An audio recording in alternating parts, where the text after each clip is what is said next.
जल्दी चलो रोहन, हमें जल्दी से जल्दी शादी कर लेनी होगी। हाँ मधु चलो, आज हम दोनों शादी कर ही लेंगे। हम भी पीछे क्यों रहे? क्यों मोहन, क्या बोलते हो, कर ले शादी? हाँ कर लेते हैं, वैसे भी बाद में शादी तो करनी ही है।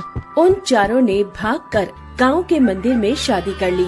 मधु और मिताली दो जुड़वा बहन हैं। उधर रोहन और मोहन भी जुड़वा भाई हैं। रोहन मधु से और मोहन मिताली से प्यार करता था। उनकी मुलाकात स्कूल में हुई थी।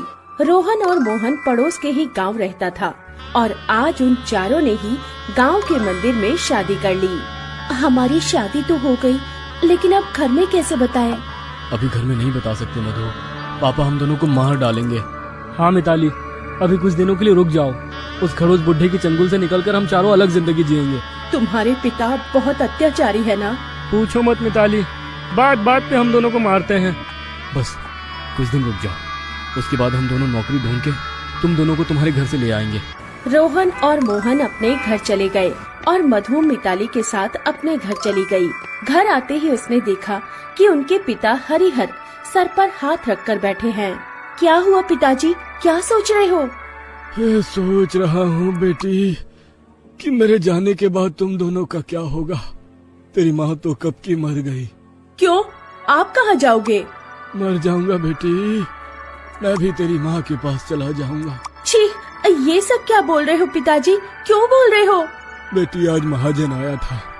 पिछले साल खेती करने के लिए उससे जो पैसा उधार लिया था वो सूद समेत मांगने आया था, लेकिन पिछले साल भी बारिश ना होने की वजह से सारी फसलें मर गई और इस साल भी अभी तक बारिश नहीं हुआ। मैं कहाँ से दूंगा पैसे? चिंता मत कीजिए पिताजी, सब कुछ ठीक हो जाएगा। कैसे ठीक होगा बेटी? उस महाजन के बच्चे ने धमकाया है, अगर 1 महीने के अंदर उसके पैसे नहीं लौटाए तो वो मुझे मार डालेगा। ऐसा कुछ नहीं होगा पिताजी, हम पैसों का जुगाड़ करेंगे, कुछ न कुछ तो कर ही लेंगे। लेकिन मधु और मिताली कुछ नहीं कर पाई। उधर 30 दिन बाद मधु और मिताली रोहन और मोहन से मिली। दोनों ने खुशखबरी दी। हमारी नौकरी लग गई है, अब कोई चिंता नहीं है। हाँ, अब हम दोनों तुम दोनों को ले जाएंगे। हम दोनों आज ही पापा को ये बात बोल देंगे।